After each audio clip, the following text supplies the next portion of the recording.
What's up, Drop Pod listeners? You can check out new episodes of the Drop Podcast every Tuesday and Thursday, wherever you listen to podcasts. You can find all of our content on YouTube at the Drop Golf Podcast and on our socials. That's Instagram and Twitter at the Drop_pod. No matter how you consume us, like, subscribe, rate, review, all that good stuff. Follow and listen along. This episode is brought to you by All County Exteriors. Discover the excellence of All County Exteriors, a third-generation leader in premier exterior home remodeling, proudly celebrating over 40 years of success. While most remodeling companies last just 5 years, All County Exteriors has withstood the test of time, consistently delivering top-quality roofing, siding, windows, and doors. Their expertise extends from small repairs to large additions, serving homeowners and builders alike. More than just a construction company, All County Exteriors is deeply committed to community service, proudly supporting organizations such as the Make-A-Wish Foundation, the American Cancer Society, Roofs for Troops, and Parents of Autistic Children. If you have planned to do any exterior remodeling, call the experts at All County Exteriors for a free, no-obligation estimate for your project. Just call 732-370-2780 or email them at info@allcountyonline.com. That's 732-370-2780 for All County Exteriors for all your remodeling needs. This is the Drop Podcast where we talk golfing in the Garden State. I'm Mike Poro, and this is Ryan Coulott. What's up, Drop Pod people? Welcome back. Episode 87 coming at you this week. Oh boy, we got a jam-packed episode, Mike. Really, really jam-packed. And even before we even get there, Mike and I have this list of topics that we want for today. It's stuff that we need to talk about off air, like kind of a housekeeping thing. We have some off air stuff that we chat about before, just to kind of give us a it's a word I'm looking for, Mike, like a Overview. A touch base overview of stuff that you and I need to make sure we're on the same page for. Mike, I'm looking at this list, and on this list is our guests that we have coming up and our things that we have coming up. Holy beep. We have some loaded guests and stuff coming up this summer. It's really coming together nicely. It really is. We got some big things coming up. So there's a lot in the coffers or in the what's it coming up here. So really some big things. But let's the grind is real. The grind is real. The guests are unbelievable. The stories are incredible. The golf courses are simply amazing. Welcome to golfing in the Garden State, ladies and gentlemen. Did you just chat GBT that as we were doing this right now? That's beautiful. That's called the Mike Poro brain. Okay. That was beautiful. I mean, of all people, you should know that. You almost made me cry there. The words I got coming out of here sometimes are just like, wow. Some people do say I'm a robot, so. All right, so Monday, you got Magic Mike Mondays. Tuesday, Thursday, you got episodes. We got guests coming out on Thursdays. You got our episodes coming out on Tuesdays. Ryan content on Wednesday. And then wacky, would you call it wacky Ryan content? Wacky Wednesday content? Yeah, wacky Wednesday, baby. Yeah, hopefully pure entertainment. Hopefully it could be better golf and entertaining in a positive way. But and then Fun Fridays, where we're just going to be putting out some stuff that we're either coming up with. It could be as something as simple as a little carousel of some pictures, or it could be some reels. So that's kind of a little update for the schedule there. Let's get into these topics, Mike. There's been a lot going on since we talked last in the world of golf here. First and foremost, I guess let's start here with that. By the time this is coming out, so last week we did our Union League review. You and I got to play the course. We talked about it on Tuesday. We had Jacob Hoffer on Thursday as our guest, and just an amazing experience. Again, I look back and that experience was just tremendous. Being able to sit down with someone like Jacob, who knows the course as intimately as anybody else there is really big, for us or for those guys that are listening. So hopefully they got, the guys playing got something out of it. But today's Tuesday, and the Mid-Am starts today down at Union League. So best of luck to those guys, all those guys playing. We talked about it being a loaded field, and we've had a bunch of those guests on, a bunch of those guys as guests. We've had even more. We've had some contact with at least. So really best of luck to everyone out there. This is, I think you guys are in for a real treat there. Couldn't agree more. Mike, we kind of teased it. The polos coming soon. Do we have an update on those? They're coming soon. I mean, I listen, you know how I am. And I like it to be done yesterday. And what I'm learning is the day before yesterday. Yeah, and this is a process. And the polos are in New Jersey. Let me put it that way. They're with the photographer right now to make sure that when it gets blasted on the website at Fluke Apparel Co. that they look presentable, and obviously when you're a professional like Chris is and that company is, that they handle things the right way. Right. And everybody learned that firsthand. Like last year, for example, if the size didn't fit, you sent it back to Chris, you got your right size, move on. And that's kind of how professionals handle it. Where I'm taking pictures on my iPhone and sending this thing out there and saying, let's go. So, I mean, obviously it's a little slower because of how it's meticulously done. You probably got to you got to get the quote unquote models to model it, right. And you got to get photography. Yeah, it takes a little bit. So I'm assuming, and listen, you know how I am. I ask Chris, any update? When there's an update, I'll let you know. 3 hours later, any update? Any update? Nope.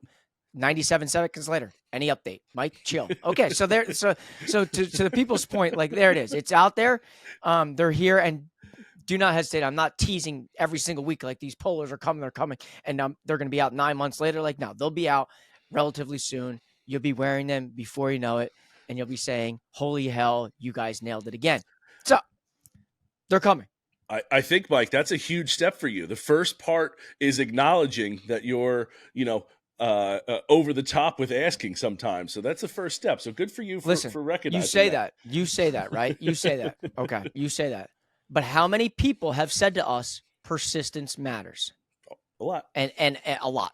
And business that we're in, it's not, you have to toe the line of being annoying. Yeah. And being persistent. I toe the line. And I think that's helpful in a lot of ways. To you, it's all annoying, but I gotta keep on your ass sometimes. So other people, listen, I know I can't push the envelope so much, but listen, sometimes you got to nudge a little bit, and it's how we landed a lot of guests on here. And they were that was literally one of the first things that people said. Yep. I tell you, we would not, I've said this before, Mike, the pod would not be where it is without your persistence, for sure.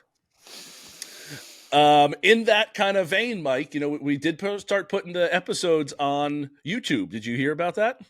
I did. Every Tuesday, it's not just an audio vehicle anymore; it's a visual vehicle. Can you step back there for us and show us the T-shirts there? Yeah, Mike's rocking the new T-shirts. We put them on on the Instagram. It's got the new logo. I'm rocking the old one still. I got the long sleeve on, but Mike, the T-shirts are fire. I know you put them out there and said DM us if you want one, and yeah, they came out awesome. So we got some gear coming. We got some gear in. So I'm sending one. You know where I'm sending one out to? Who DM me and said they'd like one? You're not gonna guess. There's a lot of people in my mind here. Give me one of them. And I'm not talking. My dad down in Florida. Okay, I'm not talking to him. Is Jerry Porro going to rock one? Oh hell yeah! He probably wants 10. He probably wants 10 of them. Ryan at the Rose. Morgan Hoffman. Oh yeah, that's big. What's up, Morgan? Thank you. Appreciate that. Doing things behind the scenes, buddy. That'd be awesome. Can I tell you how awesome would it be for him to be rocking one of our shirts on his podcast? Let a man dream. Oh, Let a man boy. Dream. Let a Oh, man dream. boy. All right. Let's we won't give you any updates, but you'll just see it when it comes. And when they're out, the polos, we'll just tell you. I wanted to do this, Mike. I wanted to take a little bit of a turn here and talk LPGA Tour, because they just had a major. There's some connections to New Jersey golf here, so we're going to kind of tie them in a little bit. But real quick, I wanted to talk about the women's U.S. Open this week. I don't know. Last week, I'm sorry. I don't know how much you got to watch. I didn't watch a ton, but I did watch some. I do want to give you a list of names, though. Nelly Korda, Rose Zhang, Mega Gana, Brooke Henderson, Lexi Thompson. What do they all have in common? They missed the cut. They all missed the cut at the U.S. Open. I don't know what that says, but those are some good golfers that didn't make the cut at the U.S. Open. So I don't know if the course is too hard or tricked out. Again, I didn't watch enough of it to give an opinion, but I do know, and maybe Nelly kind of had some negative publicity with a 10 on a par 3. I got that. So that's 7 over, and the cut line might have been 1, so she's got to go 6 under the rest of the. Maybe she just didn't have enough to get back from that one hole. But I'll tell you, those are some great golfers there, and for them not to make the cut, I don't know what. I don't know how to take that, and I don't think golf is as exciting because those are all between Nelly, Rose, Brooke, and Lexi. I'm going to take Mega out of it because she's still in college. She's a New Jersey girl. We've had her on. That's important to us. But the other 4 are top what in women's golf? Top 20, top 10, top. Nelly's Relevant. number 1 in the world. They're all relevant. They're yes. names. So They're I don't names. know what that means about the course or the tournament, but it seems like if you're missing those, LPGA Tour kind of has a tough time getting eyes on it anyway. And then when you're missing some of the top influencers or the top names like that, I think you're going to miss out on even more. So, so that's kind I will of say this. I thought on Lancaster Country Club. Listen, I thought Mel Reed, the female analyst on the Golf Channel, said it the best. And I don't know if you saw this, but I thought her words were perfect. She said more or less, the golf course is a beauty, but it is a beast. And I thought that description described that place perfectly because there's no other way that there wasn't people that were saying anything negative about Lancaster. Not a single word. They said it was just damn hard. And to Mel Reed's point, I don't know if anybody saw this little clip that she was with Randall Chambly talking about it, but she did say with him, it's always nice to see this once or twice a year when the women have to play and they have to shoot 3-4 under to win, because on a weekly basis, it's normally 15, 16, 17, 18, 19, 20 under. And for the average person, twice a year at the U.S. Open and then the British Women's Open, let's make it difficult. And obviously the weather at the British Open makes things a little more challenging. But at the U.S. Open setup, that's what we're all accustomed to. You shoot even par, you played well. You shoot 1 under, you played exceptionally well. You're 1, 2, 3 over, that's okay. And for Nelly, listen, she shot 80 and 70, I think were her 2 rounds. She went 80 and then 70. You take 10 out of the equation, she's right there. Right. You take off 7 from the... Right. And I think 70 and 73 is right there. Yep. If you had seen what happened, really, and what kind of transpired on that tee shot before she played it, they were waiting on the tee for legitimately 10 or 15 minutes because people in front of them were making a mockery of the hole. Mm-hmm. Now think about it. It's a par 3. I know it's only 140 yards, but you got the creek there. Mentally, even for the best player in the world, golf is not easy. No. And that was a true sign right there. Okay, I waited too long. I got in my head a little bit too much. Bad things happen. Yeah. So I think that's a great way to put it. It's a beauty, but a beast. I think that's poetic. And quite frankly, we'll bring it back to New Jersey. I think that's what Union League is going to be this week for the Mid-Am. A beauty, but a beast. It's a hard course. Golf is hard.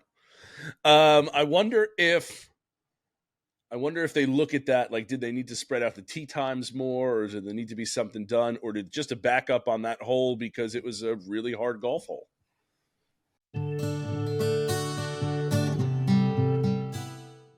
Are you looking for the perfect place to tee it up this season? Or just looking for a great spot for casual comfort food? Or how about the most picturesque backdrop for the wedding of your dreams? Then you need to go visit Galloping Hill Golf Course in Kenilworth, New Jersey, conveniently located in Union County, right off exit 138 on the Garden State Parkway. Galloping Hill encompasses over more than 270 beautiful acres. It was again ranked in the top 10 of best public golf courses in New Jersey. Galloping Hill also offers a top 50 in the country learning center with 52 stalls and a 45,000 square foot practice area. In addition to a 9-hole course that is ranked in the top 10 of short courses in the entire country, Galloping Hill is more than just golf. The Hill Tavern Bar and Grill is a gastro pub with seasonal food and beer options updated regularly with amazing views of the course. Hosting over 100 golf outings and over 400 social events per year, their catering team consistently wins awards each year from the Knot and the Wedding Wire. Schedule a tour for your special event at the clubhouse at gallopinghill.com. It's all happening this year at Galloping Hill Golf Course.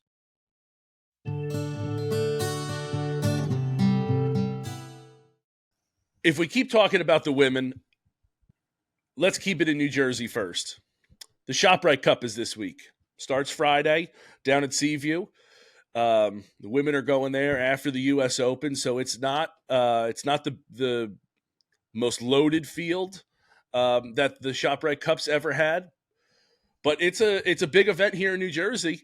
The ladies come down the shore, and they're taking on Seaview, the Donald Ross course. Mike, you and I got to go down. We interviewed Jeff Carswell, the pro there, and were able to experience the course. And it's not an easy golf course, and they usually make it look easy, where you got to be firing onto small greens. And I did talk a little bit to Jeff. He said the course is in as good a shape as he's ever seen it, and he said it's in better shape and better condition than last year. So.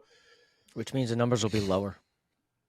Probably. So it's I know it's not the loaded field that they had. Unfortunately, that's coming after the week of a major, so I think a lot of the ladies are taking off. But still, pro golf in New Jersey. If you get a chance, check it out. Either go down. It's not a terribly hard drive. It's right off the Parkway. Easy. Going through. You get off and going through Smithville is not very hard, but you got a good drive, and you get to see some pro golf. And the last thing, Mike, yeah, I got nothing else to add there. Yeah. Just an update of that's going on. I just wanted to touch base on it. The bigger news, I guess, or something else, is that Lexi Thompson is retiring. Not a Jersey person, but I think the news of this was shocking, Mike. And it shocked me a little bit because I was shocked on a number of different levels for her. I was shocked she's only 29 years old. So I feel like she's been around for 30 years already. And why that is she turned pro 15 years ago. She turned pro at the age of 15. She qualified for the U.S. Open at 12 years old. Are you kidding me? So she's been around for forever. And I was listening to some things on her. Obviously she's a phenomenal golfer. She's been a staple in the women's game for a long time. She's easy on the eyes, which makes it, nice to follow her as well there. I was shocked to hear that she's retiring. And then when I listened to her talk about it, I think coming out of the Grayson Murray stuff, she talked about mental health as well. Like it's tough to be on camera all the time and have people critique your downfalls and have people constantly, what's the word that she used, or the phrase that she used? Like constantly being negative on like, oh, you didn't make it this week or you didn't do that. And that is mentally exhausting. And I totally can see that and understand that. I don't know why our society in 2024 feels the need to be negative on, Twitter, or keyboard warriors. They're, I've heard them be called. Like, let her live her life. Why do you need to be negative? Send her negative tweets, negative DMs, negative stuff. I don't know. Just it always has seemed silly to me, and I think that I think that maybe that's part of the case. But yeah, the LPGA is losing a big one because she's a huge name, a huge fish in a small pond there of the LPGA, and she's going to be very well missed for the tour. Yeah, listen, I mean, she's just played in the match this past Right? this past season, right here with Rory and Max Homa and Rosang. Like, clearly she's a big name. She's played it. She tried to, make the cut at a PGA Tour event. Like, she is a big name, but I think one of the things about Lexi, she's really into fitness. And I don't know if you know this, like, she's really big into lifting weights and that side of things. And I think that has caught her eye a lot in terms of what I've read behind the scenes is as interesting to her. And it's a little less on the media and the public side of things. So she's able to kind of like step away and do that. She's also single and she's 29. And I think sometimes it's like lonely out on the LPGA tour when you don't have a significant other and you're traveling from this spot to this spot. And if you're not playing well, that makes it even worse. And I can't help but, say so many times that we've had guests on here that have said when their family life is stable and things are going well and they have a significant other that they can rely on off the golf course that they're able to step away from and just have a normal relationship with, they play better. And to Lexi's point, she may just be lonely. She may be burnt out and she may be over it. I would never say it's hard for me at 29 to say that someone's retiring because, she could have a resurgence when she's 33 and be like, all right, I'm going to get back at it. It's not like Annika gave it up and Annika was dominating, but to listen to Lexi's point, it sucks she didn't make the cut, but guess best of luck in what she plans on doing in the future. Yeah, and Lexi, if you're listening to this, I am also single, so you give me a call. You don't think that's going to work, Mike? I would bet the ranch that she does not get to that. Except I can't lie to you. I think I know someone that has her digits. Okay. Well, send them to me. I'll do the work. That's okay. Keeping it in the professional realm. Quick update on our Jersey guys on tour. The RBC Canadian Open was this week. Last week. Yeah, that's what I meant. Like this past week. Max and Ryan were both in. Unfortunately, they both missed the cut. Chris had withdrawn. Mike, it pulled out of it, or I'm not sure exactly why or what happened there. Maybe you got something, but I know he didn't play in the Canadian Open. He is just a rest week. Okay. He is playing at the Memorial this week. It's a Jack Nicklaus Max tournament. Yeah, it's a signature event right before the U.S. Open. It's a big one. Yeah. So he's in that one at the Memorial, and I mean, everyone loves this event. So best of luck to those guys moving forward. I assume Max and Ryan are not in it, but is there an alternate event this week? No. So like Max has the week off, but Ryan is going to play in the Corn Ferry Tour event with Morgan Hoffman down at the BMW Charity Pro-Am in South Carolina. So those two will be down there playing in the Corn Ferry Tour event. Gotcha. So best of luck to our guys. Max, a well-deserved rest week, and good luck. The longest day of the year is here, Mike. Yesterday was June 3rd. Why don't you? We've talked about that. You are the competitor here. Why don't you explain to the people what that means and what yesterday was like for people trying to qualify? Yeah, so they say it's the longest day in golf. I think Pat Wilson was one of the guests that we've had that kind of said that firsthand. Pat definitely said that, yeah. Yeah, because he played in this, and this was part of like what happened. And June 3rd is the final day for the U.S. Open qualifying. It's the finals, more or less. That's held at many, many different sites, and X amount of people get in. It's normally like 2 or 3 people per site, and you're 36 holes, and you're playing all day, and you're staring at the cut and hoping you get in or get into a playoff. There's normally like 5 guys for like 2 spots at the playoff to get into the U.S. Open, because this is it. This will determine the final field for next week's U.S. Open down at Pinehurst, and we'll get a field of who's in and who's not in. So, like, just like all open championships are, anybody has the ability to go in there and qualify and see if they get it done. And if they do, we do have a site here in New Jersey that's a very popular one in Canoe Brook. Every single year, they're hosting this final, qualifying site. They're one of them, 36 holes, and hopefully, I do know Tyler Hall, the head golf professional up there at Upper Montclair, is one of the golfers in New Jersey that's trying to get through and hopefully move on to Pinehurst. So best of luck to Tyler.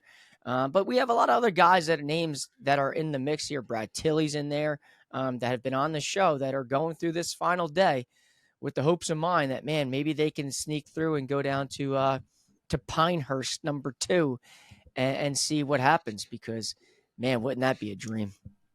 I mean, that is the ultimate dream, right? I think we all have, as amateur golfers, everybody has that dream of playing in professional tournaments, right? But playing in the Masters isn't realistic for amateurs, right? It's realistic for one amateur a year, and even at then, you kind of know the top amateurs out there that it's going to be.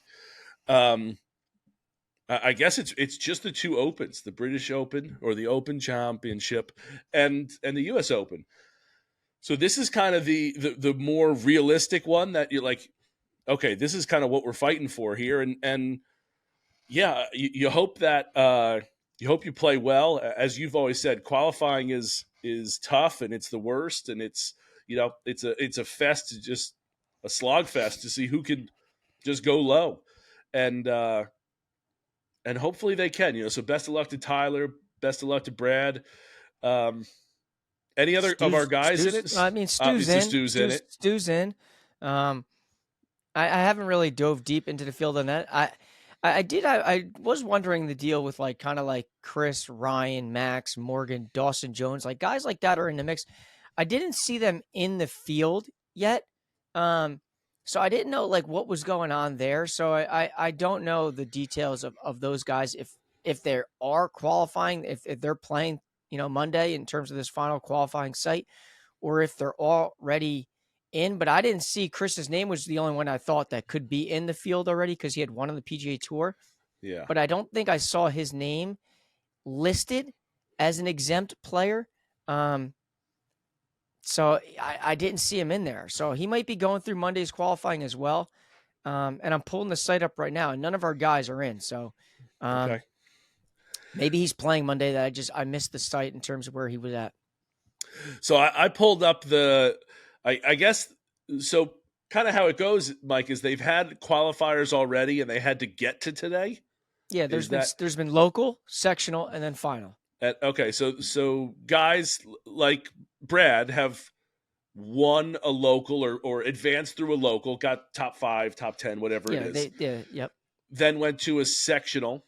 Yeah, so I let me stand corrected. It's now a sectional qualifying. That's how they do it, to then the final qualifying. It's just 2 rounds. So just 2 rounds. So they already advanced, and this is the final round. So on the U.S. Open website, there are 10 different Monday qualifying sites, so to speak, throughout the country, and really throughout North America. You got one in Canada. You got one in California, one in Florida, one in Georgia, Maryland, New Jersey, North Carolina. The great state of Ohio needs 2 for some reason, and in Oregon. Wow. Why there's 2 in Ohio, I don't know, because I'll tell you. Want me to tell you the reason? I can tell you the answer. Do you really? Yeah, of course. Yeah. Listen, this is non-chat. Ohio is 4 hours long. So let me explain. Yeah. Do you know where the PGA Tour event is this year? Is this week? Yeah. And do you know where a lot of these guys automatically are exempted into? Final qualifying. So it makes their lives easier to go play in Ohio in the final qualifying site. So play the Monday qualifier and then get. Okay, so for those that aren't, so maybe Chris is doing that. If you didn't see his name in there, I maybe it might be that might be the case. And I'll be honest with you, that's the case with a lot of those guys. Interesting. Okay. So there's your answer. Wow, that was good. Yeah, Columbus. They're playing the Scarlet Course at Ohio State and Yep. Springfield Country Club in Springfield, Ohio. So, And you know what's even better? They're playing is the Bears Club down in Jupiter, Florida. Let's go. You want to go? Listen, you're going to get smacked around a little bit. But nonetheless, listen, yeah, that is the answer to why Ohio always gets to. Okay, and they're playing at Duke University. I'm not a Duke fan, but a couple colleges flexing their muscle of their courses. You notice there's a lot of Jack Nicklaus stuff there. Yeah, you know where they are this week? Jack Nicklaus's tournament. The symmetry in life. The symmetry in life. So longest day. Best of luck to those guys. Mike, do we have any other? You mentioned Stu. We've had, is in already. We had him on. Brad is qualifying. Are any of our other guys? Is Mark or Pat? Like, do you know their status? I don't. And listen, I didn't. I can be honest. I didn't dive through all the qualifying because, like you said, there's 10, and I didn't have the time to dive through the entire fields. But I don't know if they even went through, stage one or local qualifying to get to finals. So, like, I don't know. Okay. I would have. It would have been. We'll give a general shout out then to anyone who's qualifying. That we missed. Been on a show, friend of the show.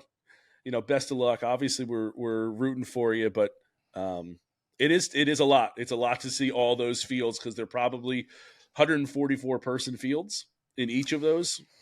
Something like that. I don't know. Yeah, again, I don't even know the number, but I can just say, listen, it's got to be a lot of people. Yeah, and not always on top of not always up to date those websites. So. But I will say there is when there's currently exempt players. This is something we can get into next week. But there's special exemptions always made for people to make things right, like exemptions. Hold on, here's a Tiger Wood comment, guys. F23 special exemptions as selected by the USGA. The deadline was May 15th. If they were going to accept that. The name listed underneath F23 of special exemptions, Mr. Tiger Woods. How did I guess? Listen, guys, won it there once or twice before.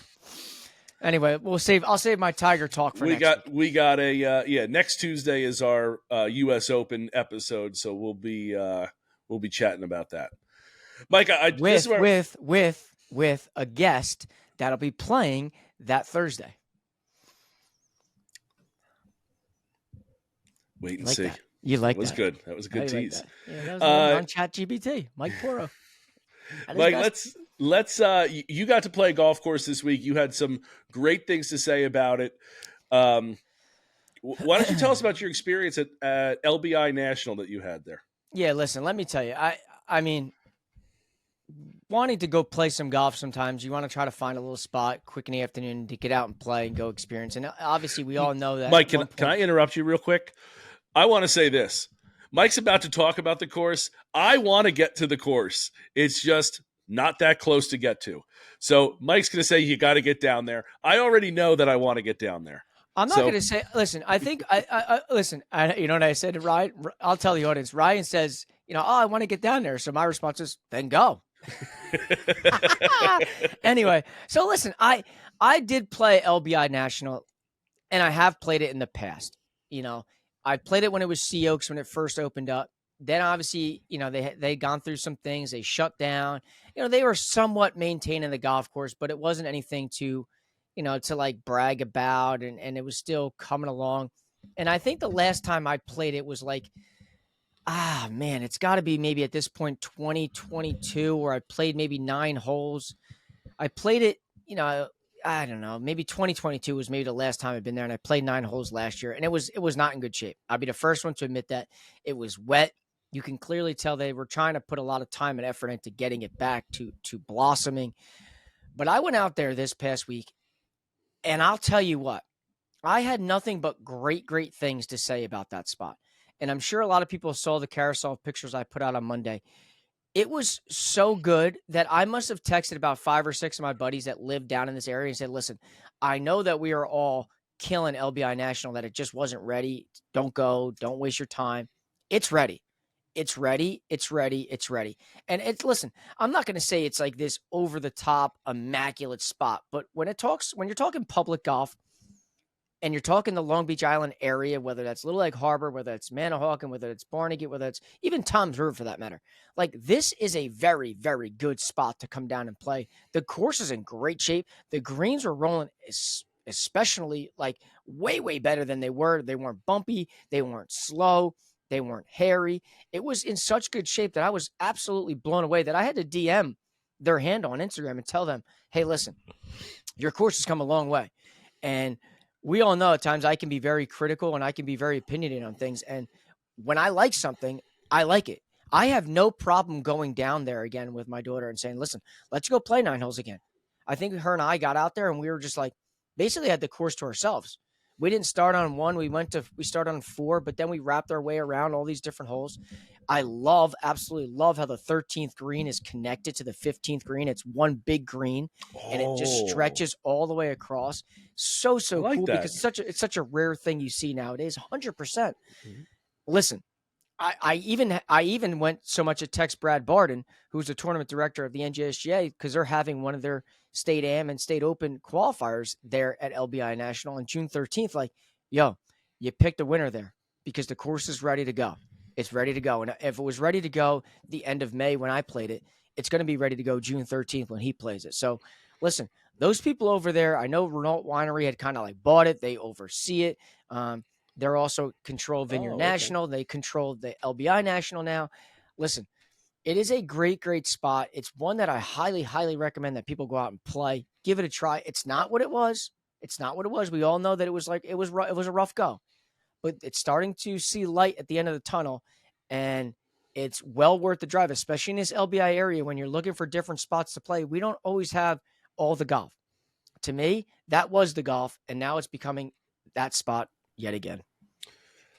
Yeah, that's always good to hear. You hate when something is just not being taken care of properly or just getting overgrown or whatever. It was forgotten about. You had some, you are very opinionated, but last year when you got to play it, you were like, it's not in good shape. You had just very blunt opinions. Like it's not being either. I forget exactly what you said, and I don't want to knock it, but like it's not being taken care of properly, or it didn't have, they didn't have the money to seed it at the right times, or like whatever the case is. It's good to see that they are doing the right things and bringing it to where it should be. Sitting in bankruptcy for a while. Like no one was paying the bills. Now they had someone like cutting the grass and making sure, but no one was rolling the fairways, aerating everything, making it like a golf course like it should be. And now that it was bought, people have invested the money, they invested time, the whole pro shop, the clubhouse, everything's absolutely amazing. I mean, the weddings that they're having there, the outdoor veranda that you can sit outside and watch people come up 18, the clubhouse on the 18th hole coming up is so good. I'm telling you, they've come a long way from where they were in 2022. They've come a long way from when I played 9 holes last year to where they are today. I'm telling you, people got to go check it out because it is not the same golf course as it was when they just had reopened. Love to hear that. Up near, the Northern Shore area where, closer to where I live, Old Orchard was in the same way. It was being fraught with bankruptcy and trying to sell it, trying to keep it. But in the same way, they're one cut. There's no fairway. It's just all low, rough, high fairway. It's all one cut. And it's unfortunate when that kind of is happening because, the bones of a place or the history of a place matter. And, if it's being dealt with like that, there's, the hands are kind of tied. So I get that, but glad to see it's popping. I'm really happy for that. Yeah, you'll have to venture south again. No, I told you. I interrupted you to tell you I'm going to. It's just a matter of when and getting that time to go down. Mike, you got anything else this week? We had a busy week. Big interview Thursday. I know you didn't even mention at the top, which is unlike you. It's unlike you. Keeping it teased. Well, yeah, boy, oh boy. You want to talk about a guest that we got coming on Thursday. We're going to talk with Dottie Pepper. Yes, Dottie Pepper. Yep, she's coming back on the show. We're talking 1 year anniversary of the June 6th framework agreement. Oh, you know the date that Dottie's on? June 6th. What? Listen, method to the madness, boys and girls. Method to the madness. Dottie Pepper, let's go. Yeah. So stick around Thursday. We got Dottie coming on. She's so cool. It's every time that I see or listen to her on the broadcast, I guess she's just such a cool woman. So yeah, Dottie's coming on. I didn't. You should have corrected me. I didn't realize that we didn't say that at the top. All good. So stick around Thursday. We got Dottie Pepper coming on, guys. Until then, enjoy the rest of your week. Cheers.